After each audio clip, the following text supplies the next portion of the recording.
Hey look, it is the same Porsche sports car, only one's blue, one's yellow, one has a hardtop, and one is a convertible. At first glance, these two cars are absolutely the same. Many people would tell you that they are way too redundant to own both. However, I think after you watch this entire video, you will come to agree that it actually makes a lot of sense to own both of them. The car on the left is a 718 Boxster Spyder. The car on the right, a 981 GT4. Let me now cut over and just give you a little bit of technical information.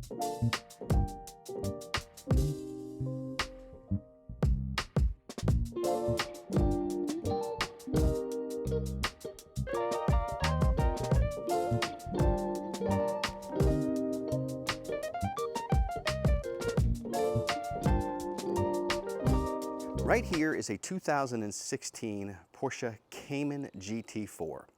The car is in racing yellow, and it has the comfort seats, which many, quite frankly, would consider a travesty. They want buckets in their GT4. I did not, and I'm going to get into why here shortly. I've owned this car for maybe a year now, and I have come to really enjoy it. Put a couple thousand miles on it. I've done some work to the car. I've captured that on my channel, so if you're interested in understanding what the car was like when I bought it versus what it's like now, go ahead and check the back pages, as it were. But anyway, I definitely love this particular car. On the other side of this car is a 718 Boxster Spyder. These cars are both mid-engine, and when I came across this Spyder several months back, a buddy sent it to me and said, hey, buy this. I was just mesmerized by the Miami blue paint, and even though I really wasn't in a position to buy it, I was not in the market, I decided to jump on it. And the reason I decided to jump on it was because I decided that I would sell the yellow car in order to pay for the blue car. So if you are a rather obsessed Porsche person like me, then you will understand that when we make deals with ourselves to buy another car, we often say, hey, I'm going to sell that car, and then it becomes difficult to sell the car we had initially committed to sell. Well, in the case of this situation, I figured, hey, it's not going to be that big of a deal because they're going to be so similar. I mean, look at them. Tons of redundancy. Just in the design language, in the size, they're both mid-engine. I will go ahead and let you take a peek here. This one has the carbon fiber buckets, so that is a major difference. But outside of that, you're going to see that the interior looks the same. So you're probably sitting here saying, man, there's tons of redundancy here.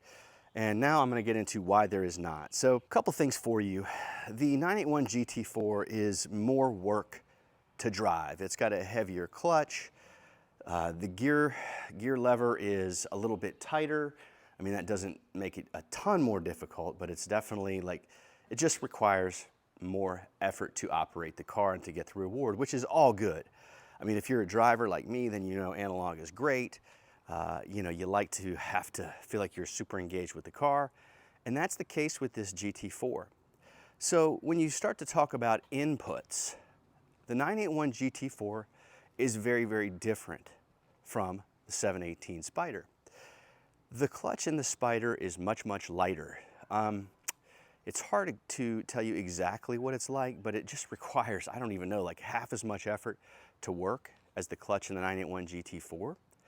And as far as the gear lever is concerned, when you lock the GT4 into gear, it feels very like rifle bolt, if you will. Whereas the Spyder feels a little bit like more flexible laterally. So I'm not going to say it feels cheap. Initially I was like, ooh, it feels kind of plasticky. The more I've gotten to know the car, the less I feel that to be the case. But it just doesn't feel as locked in as the 981 GT4 does. Steering is effectively the same in my experience, just in terms of how the actual steering wheel feels in your hands.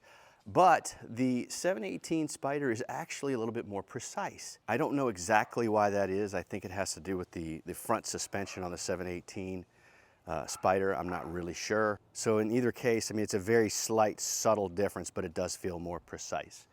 The main difference, guys, where the difference between these two cars shows up is in the motor, how the motor feels, the emotional engagement you get with the motor. So I'm going to tell you right now that the way I would describe the engine characteristics when you rev this 981 GT4 out It feels very, very much like a buzzsaw.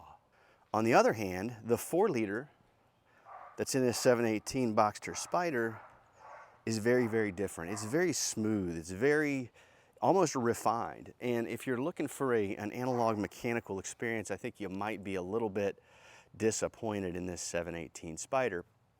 Candidly, when this car showed up and I started to drive it a bit, I was, like, in a way, if I'm 100% honest with you, sort of disappointed, because I was so used to this 981 and how it delivered power, how it felt, the sensory experience it gives you. But the more I've driven this 718 Spyder, the more I've realized it's just another one of those cars where, you know, initially you're like, hey, I want it to be like something else, but the sooner you get comfortable with the fact, like, this is not the 981, this is not the 3.8 that's in this car, this is the 4-liter.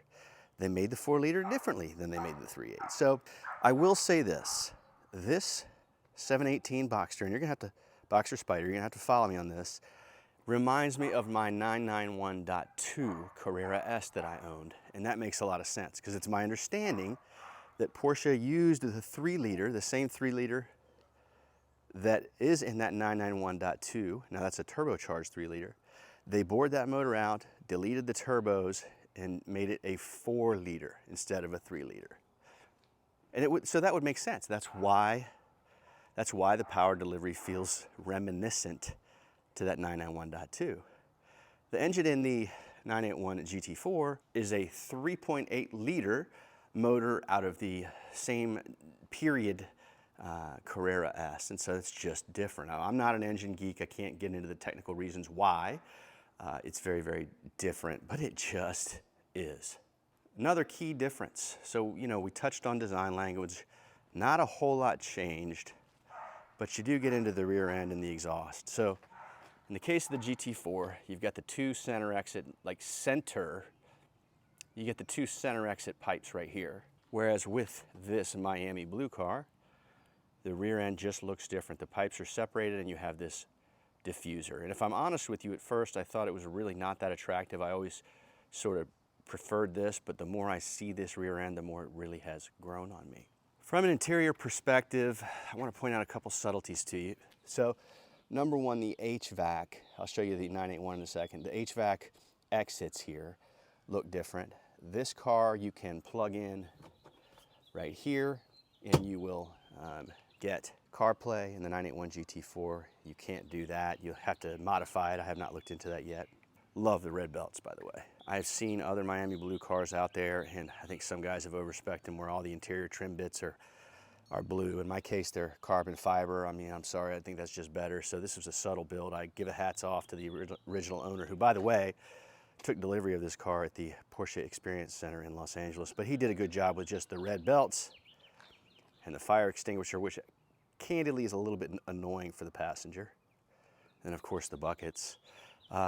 Side note, the driver's seat has the, I'm not going to mention the company name, but there's a company that makes seat risers for just the forward half of the seat, and it brings that forward, or the front part of the seat, up about an inch, and that is such a game changer from a comfort perspective.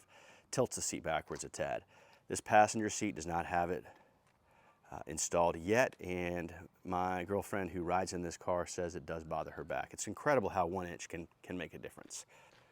Getting into this car a little bit, as I said to you, the HVAC units, or not the units, but the HVAC looks different in here. This person who built this car did the carbon fiber stuff, and you know, the yellow deviated stitching, the yellow belts, like, I feel like that was done so well also. So, you know, each of these cars really, really gets me excited for different reasons. And, you know, that said, to get back to the beginning of this video, the challenge is that I've committed to sell one of them. Now, thinking use case, and again, I do have a lot of experience with the yellow car. I've taken this car on a couple of road trips. One of the road trips was down to Florida and back. I live in North Carolina. Went to Works Reunion in this car. It was freaking awesome. Number one, because those 18 ways are amazing.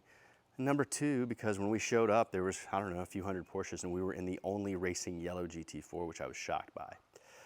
Another road trip I did in this car involved it was a 3-day rally, so highway miles to and from the kind of the rally point, and then a lot of back roads ripping, switchbacks up and down mountains in this car.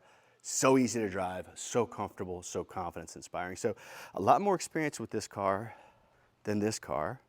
I have taken this car on sort of, local rips. I have had the chance to experience it on super curvy roads at pace, and, no surprise, it is absolutely supernatural. So, I'm gonna tell you this, guys. I'm not gonna sell you these cars, at least right now. The differences are too stark. I mean, I've had friends who believe that, it's something like you have two of the same thing, one just happens to be a hardtop, and that's just not the case. And so if you're somebody who's sort of saying, okay, I've got $100,000 to $130,000 I want to spend, I want a super sharp mid-engine car, like it really boils down to this. Like, do you want the 981 with its analog ripper characteristics and all the other things I've touched on, a more challenging driving experience just from an input perspective? Or do you want a more refined, better, more powerful version in the 718? And in the case of the Spyder, do you want a soft top? So I don't know, I think the choice is yours, guys. I'm happy to answer questions in the comments. I will do a driving review video on both of these cars separately, but I do hope that this video has been helpful. I would urge you to check out my website. By the way, if you guys are in the market for a Porsche, you can go to rennthusiast.com, and there's a free downloadable buyer's guide, Porsche buyer's guide. So in that guide, I share tips, tricks, lessons learned in my journey of owning 25 of these cars over 8 years, and that download is absolutely free. So go check it out. Thanks for watching.